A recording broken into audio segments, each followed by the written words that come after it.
Good evening. Welcome back. And welcome to the No Good News Stories, formerly PWTRN's Daily Bread.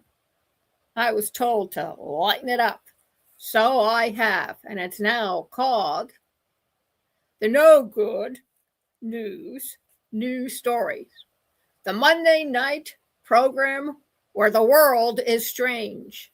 The news is stranger. And somehow we're still here to talk about it all. I grew up with Johnny Carson. He didn't need a fleet of sports cars or a vault full of gold bars. He had timing. He had presence. He had that little half smile that said, I'm not saying it, but you're thinking it. And today, oh yeah, I can't afford the temptation on this one. This story is so wild. Carson himself would have leaned back in that chair, looked around to make sure Ed wasn't about to fall off the couch, and then given that famous tide tug that meant, folks, humanity has done it again on this.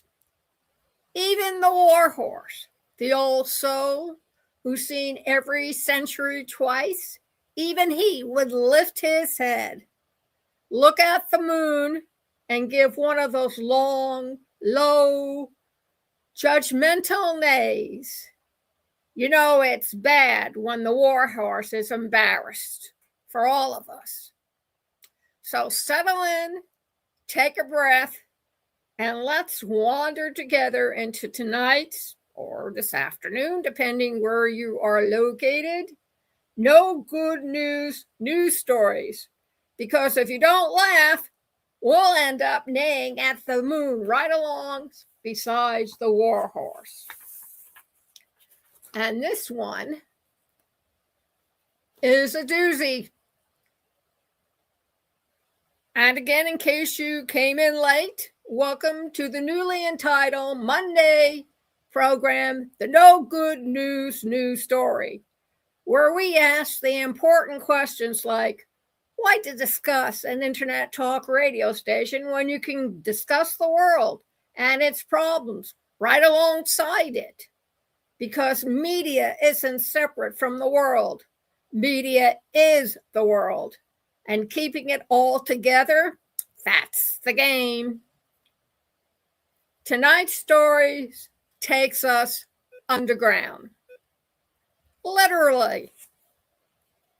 You've heard the legends, the New York City subways, cities, the stories about entire communities carving out hidden mega metropolises beneath the rails.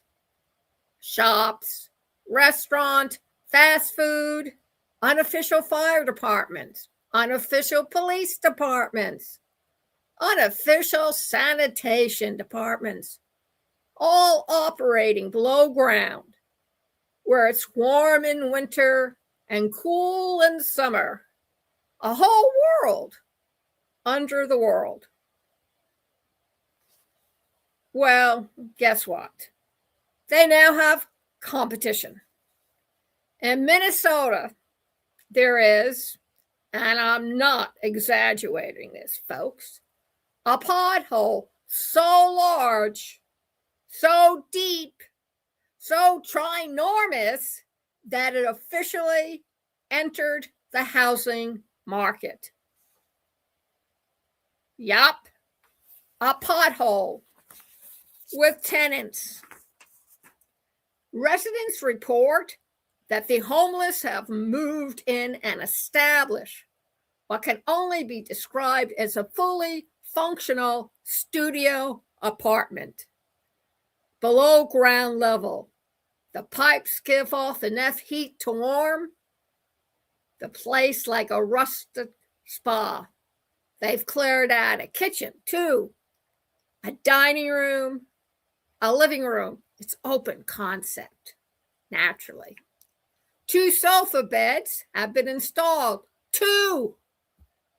because even a pothole understands the importance of guest accommodations. Lights installed, security better than some apartment buildings I've heard. Deposit $50.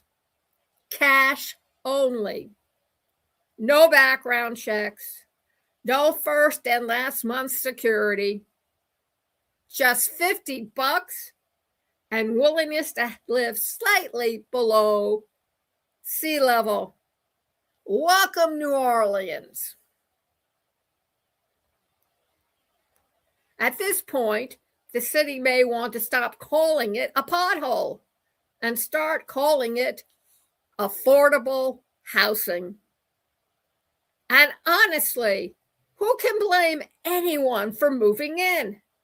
When rent is up, wages are down, and the only thing expanding faster than the universe is the price of a one-bedroom, sometimes the only logical move is downward. So tonight, as we salute Minnesota's newest subterranean studio, let us remember, in a world where everything feels like it's falling apart, at least the potholes are still rent control. And that, my friends, is your no good news story for this Monday. And that is the conclusion of tonight's no good news stories.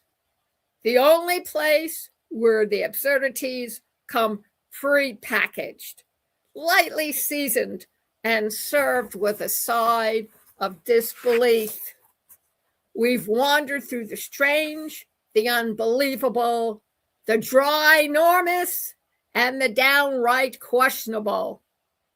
Johnny Carson used to end the night with a wink, that little look that said, "We made it through another one." And somehow we always did. So today, as we close the book on potholes with its own zip code, very important zip code, underground empires and the mysteries of modern living, I leave you with this. If your world feels upside down, sideways, or slightly below sea level, don't worry. The warhorse is out there, neighing at the moon on our behalf. And if he can keep going, so can we. So, top of the day to you. Stay grounded and remember, in a world full of no good news, sometimes the best thing you could do is laugh.